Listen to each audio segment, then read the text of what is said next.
लालच बहुत बुरी चीज है। लालच बहुत बुरी बला है। हम उससे जितना दूर रह सके उतना ही अच्छा है। शाम का वक्त था, तकरीबन 5 बज रहे थे। तभी एक व्यक्ति अपने घर आता है और वो अपना दरवाजा खोलता है, जहां वो देखता है कि उसकी बीवी और बच्चा मरे हुए पड़े हुए हैं। वो पैरों तले गिर जाता है और जोर जोर से चीखने लगता है।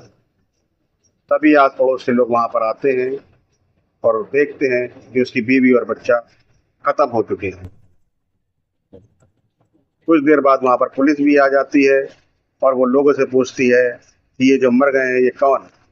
तब लोग पुलिस वाले को बताते हैं कि ये जो मर गए हैं ये इसकी बीवी और ये इस छोटी सी इसकी बच्ची।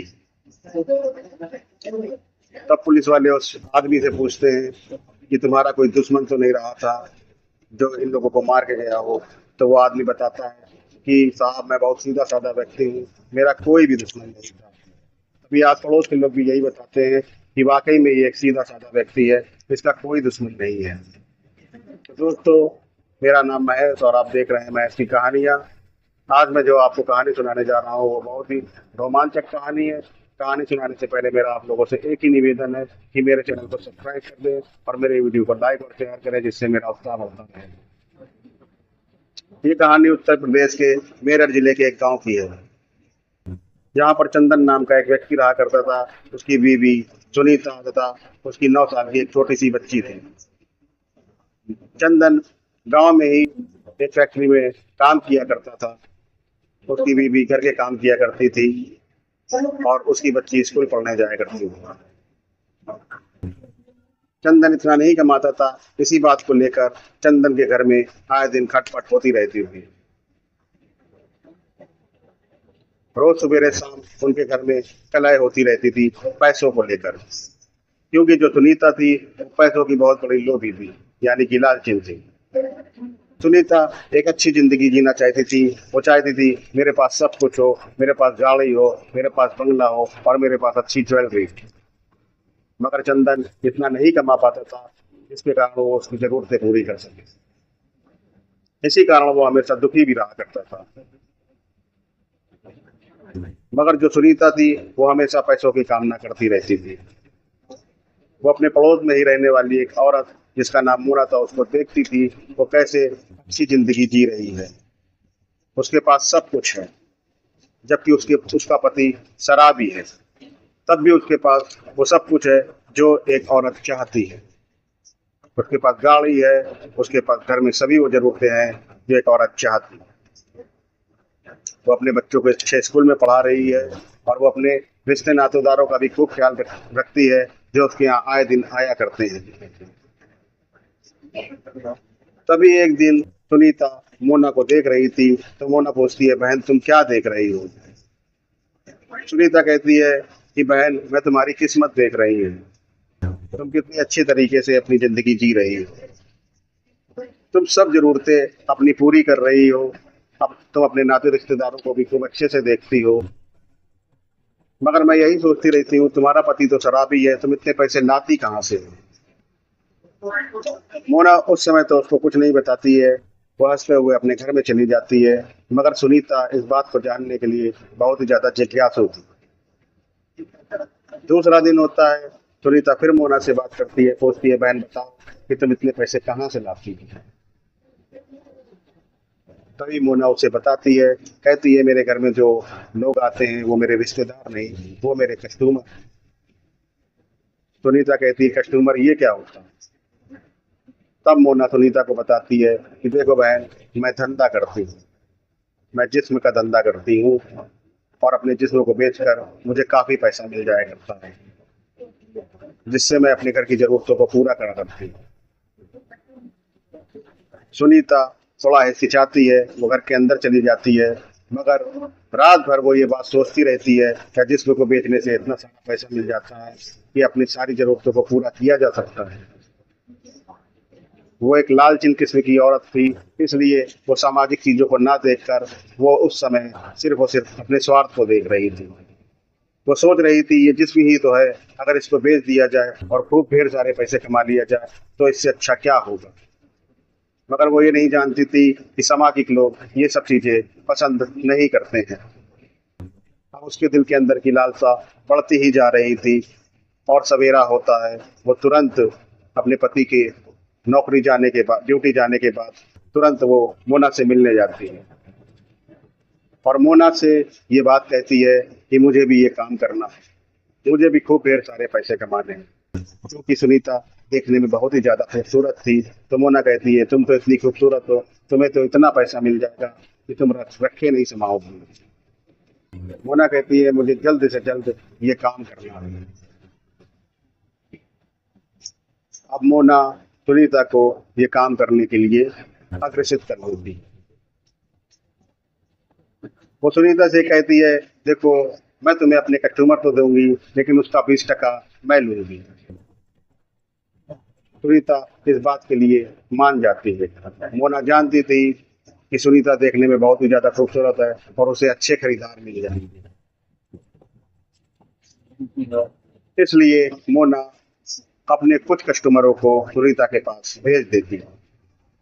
अब सुनीता का धंधा बहुत ही अच्छा चलने लगता है, उसके पास पैसा आने लगता है और उसकी सभी जरूरतें पूरी होने लगती है। मगर उसका पति इस बात पे अनजान था कि उसके घर में ये रंगराज हो रहा था। एक बार पति सुनीता से पूछता भी है कि इतना पैसा तुम कहाँ से लाती हो, मैं तो तुम्हें एक सीमित ही आय देता हूँ मगर मैं देखता हूँ कि तुम आए दिन अच्छे से अच्छे कपड़े ला रही हो, तुम आए दिन अच्छे से अच्छी चीजें ला रही हो, ये सब तुम कहाँ से ला रही हो। सुनीता चंदन को कुछ नहीं बताती मगर चंदन बहुत ही ज्यादा परेशान रहने लगता है। मगर वो एक सीधा साधा व्यक्ति था, वो ये देखता है कि चलो उसकी पत्नी खुश है तो वो उससे ज्यादा सवाल नहीं करता। अब एक दिन सुनीता के घर की बिजली खराब हो जाती है, तभी वो गांव में रहने वाले एक लड़के को बुलाती है जो बिजली का काम करता था, जिसका नाम हीरा था। वो उसे बुलाती है। हीरा जो कि एक चंचल किस्म का व्यक्ति था, वो हमेशा लड़कियों पे नजर रखे रहता था। वो उसके घर जाता है और जाता है तो देखता है सुनीता जो कि काफी ज्यादा बहुत ज्यादा खूबसूरत है, तो वो सुनीता के ऊपर गलत नजर रख लेता है।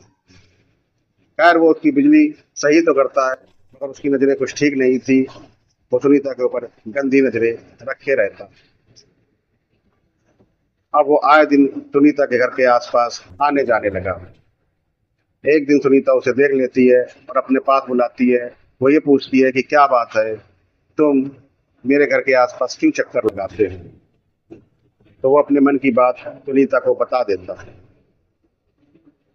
सुनीता जिसकी जरूरतें और कहीं से पूरी हो रही थी और उसको काफी सारा धन भी मिल रहा था, वो नहीं चाहती थी कि गांव की कोई लपेड़ उसके आसपास भी भटके, इसलिए वो हीरा को वहां से भगा देती है।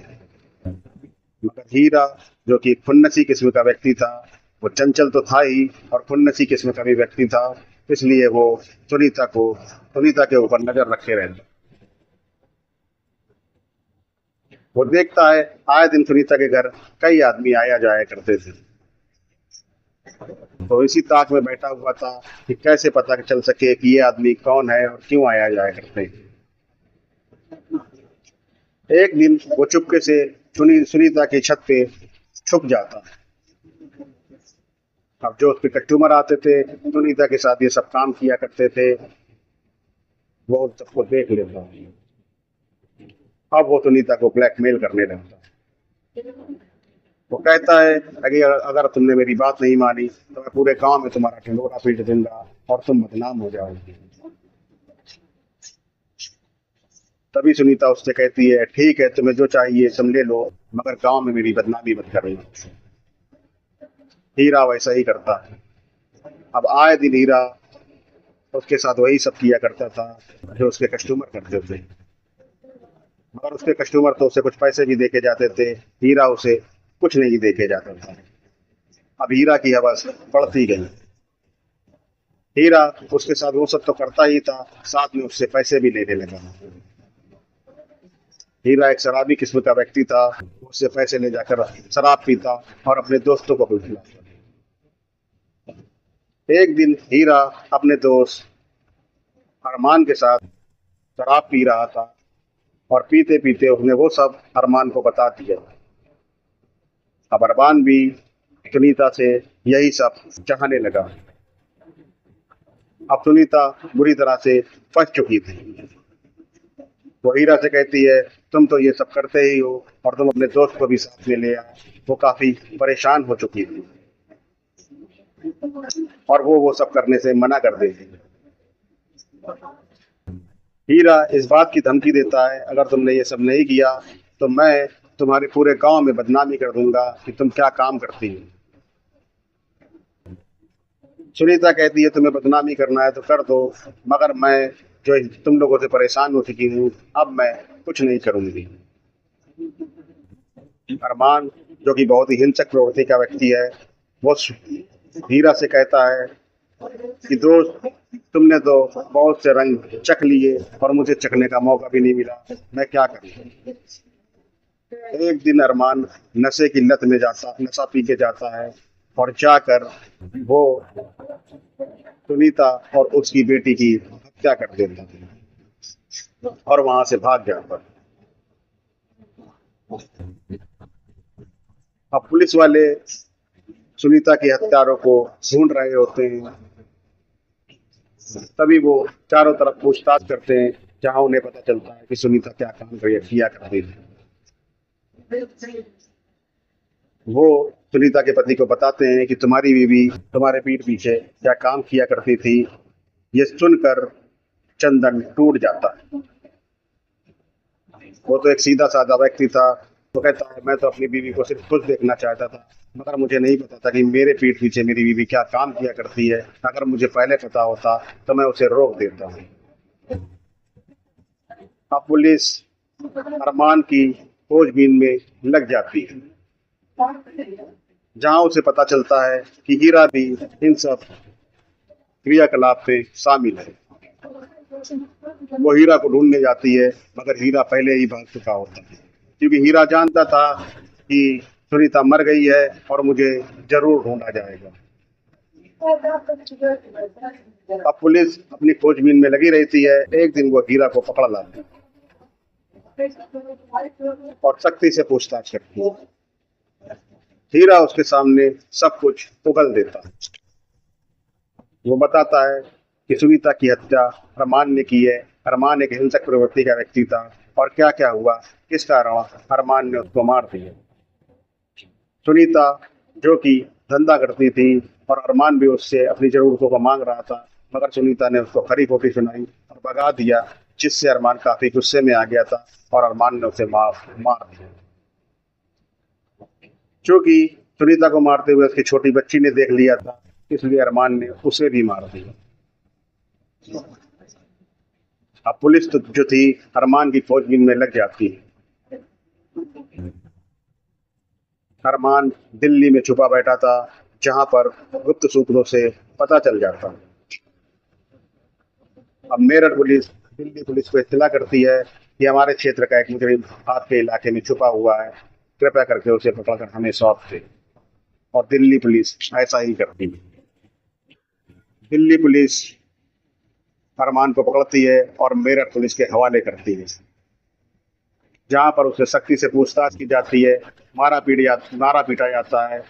वो अपना जुर्म कबूल कर लेता है। वो साफ साफ बता देता है कि मैंने क्या क्या किया है। मैं नशे की हालत में सुनीता के घर गया था और मैंने उससे ये मांग करी, मगर सुनीता ने मुझे कुछ भी देने से इनकार कर दिया, इसलिए मैंने गुस्से में आकर उसकी हत्या कर दी। क्योंकि सुनीता की बेटी ने ये सब करते हुए मुझे देख लिया था, इसलिए मैंने उसकी भी हत्या कर दी। तो दोस्तों, मेरा ये कहानी सुनाने का एक ही उद्देश्य है कि कभी भी व्यक्ति को लालच नहीं करनी चाहिए। लालच बहुत बुरी बला है। लालच से घर संसार तबाह हो जाते हैं। अंत में मैं आप लोगों से विदा लेते हुए बस यही कहना चाहूंगा कि मेरे चैनल को सब्सक्राइब कर दें और मेरे वीडियो को लाइक और शेयर करें, जिससे मेरा उत्साह बढ़ता रहे। और मुझे कमेंट में ये भी बताते रहें कि ये वीडियो किस शहर से देखी जा रही है। नमस्कार, जय हिंद।